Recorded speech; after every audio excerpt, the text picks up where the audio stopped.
Le thème de cette année, pour une douane mobilisant ses partenaires historiques et nouveaux autour d'objectifs clairs, nous a permis de retracer un peu l'historique de notre partenariat avec le secteur privé, avec le secteur public, mais aussi les nouveaux partenariats en fonction des défis nouveaux qui nous interpellent.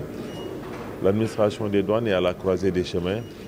Aujourd'hui, par rapport au partenariat du secteur privé, nous sommes aujourd'hui heureux de constater que c'est un partenariat qui est de plus en plus innovant, dynamique et structuré à travers, exemple, le comité de partenariat d'entreprise qui a toute l'attitude d'évoquer les questions qui sont soulevées au cours des récents colloques, mais aussi d'autres questions qui interpellent l'administration au quotidien.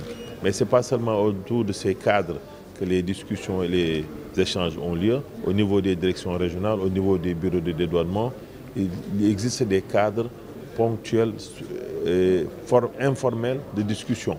Et c'est seulement lorsque ces discussions ne parviennent pas à aboutir à des résultats que c'est remonté au niveau de la direction générale. Donc, le plus souvent, ces discussions démarrent à un niveau local avant d'aller au niveau beaucoup plus élevé. D'autres types de partenariats avec le secteur public, je l'ai évoqué tantôt, avec les forces de défense et de sécurité, à travers l'UMCC, à travers la cellule aéroportuaire anti-trafic, mais aussi avec d'autres segments de l'administration sénégalaise, la Direction générale des impôts et domaines, la Direction générale du Trésor, les chemins de fer, le port autonome de Dakar. Mais nous avons aussi d'autres défis à relever à travers les flux financiers, où nous sommes obligés de collaborer avec d'autres administrations pour une meilleure maîtrise de la réglementation de ces autres services. Nous avons aussi les défis de la douane verte, ainsi que les innovations qui nous interpellent, pour lesquelles nous sommes obligés d'être au devant. Depuis le 2 janvier, l'administration des douanes a généralisé la digitalisation. C'est une avancée considérable qui permet de sécuriser les recettes douanières.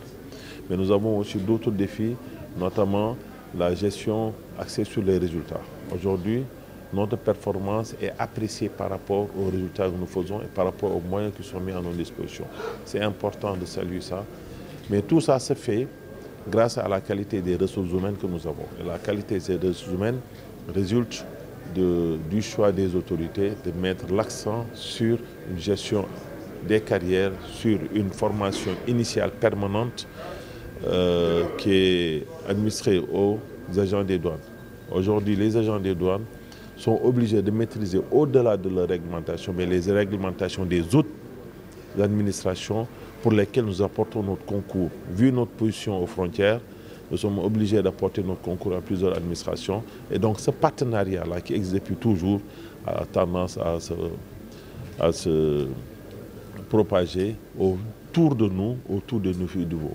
Voilà les quelques mots que je voulais porter à votre connaissance en célébrant cette journée du 26 janvier et où nous souhaitons une très bonne journée à toute la communauté douanière et à tous nos partenaires historiques, nouveaux, du secteur public comme du secteur privé.